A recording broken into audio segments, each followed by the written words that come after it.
Sa unang tingin ay aakalain mong kokwa ang brown powder na makikita sa video. Sa bidyong ito naman ay tila gatambak na alikabok ang dinadaspan sa cup ng kabute. Ang mga tila kokwa na bumabalot sa mga mushroom na ito ay tinatawag na reishi powder. Ito ay spores na nire-release ng isang uri ng mushroom. Napakahalaga raw nito. Ang isang ito nga ay maingat na binunot ang kabute sa pinagtataniman nito upang makolekta niya ng maayos ang mga nakabalot ditong reishi powder. At tingnan nyo, ang malapayong nahawak ni Kuya ay ang cup ng Ganoderma lucidum na kilala rin sa Japan bilang reishi. Tinitrim naman ni Kuya ang mga kabuteng magkakatabi ang pagtubo upang maging maganda ang quality ng mushrooms. At ganito ang itsura paglaki ng mushroom, malusog at maganda ang kalidad. Sa India, kamakailan lang ay nag-viral ang isang bihirang pulang reishi mushroom. Ibinibenta sa halagang humigit kumulang 316,000 pesos.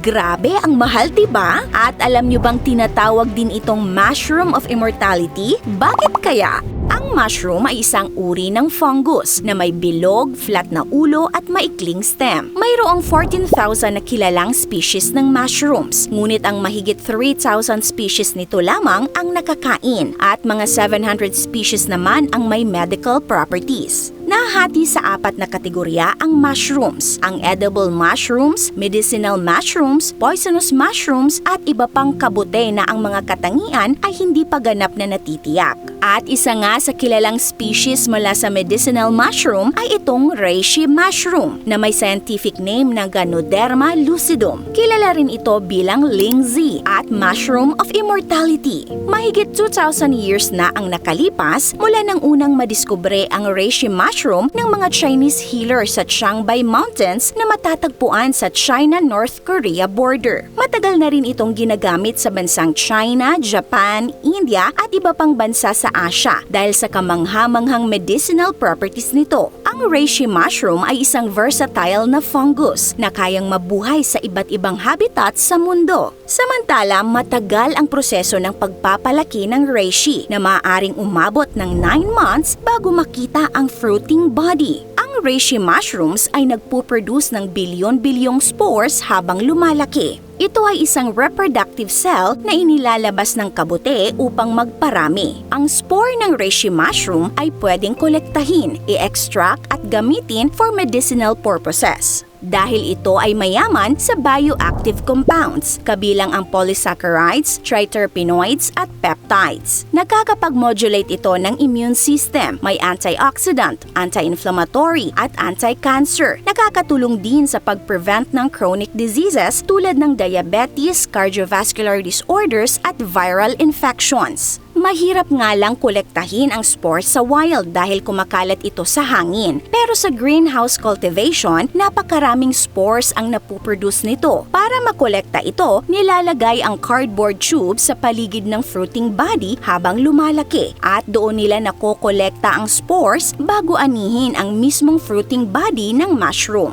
Ang fruiting body mismo ay matigas na parang kahoy at mapait ang lasa. Ang isang bagay na maaari mong gawin dito ay ang paggawa ng tsaa sa pamamagitan ng pagpapakulo ng ilang oras ng mga hiniwa nitong mushroom fruiting body. Bukod sa paggawa ng tsaa, ang pinakakaraniwang paraan ng paggamit ng reishi ay karaniwang nasa anyo ng powder, mapakapsule man o bulk powder. Ngunit mahalagang paalala na ang reishi mushroom po ay maaaring hindi para sa lahat. Mas mainam pa rin kumonsulta muna sa doktor bago uminom ng anumang natural supplement kabilang ang reishi. Pagdating naman sa presyo, alam nyo ba na ang bihirang pulang reishi mushroom na ito na ibinibenta sa isang tindahan sa Banjara Hills sa India ay nagkakahalaga ng 5 lakh rupees o mahigit 316,000 pesos. Ang kabuting ito na inangkat pa mula sa US ay may bigat na 5.5 hanggang 6 kilograms.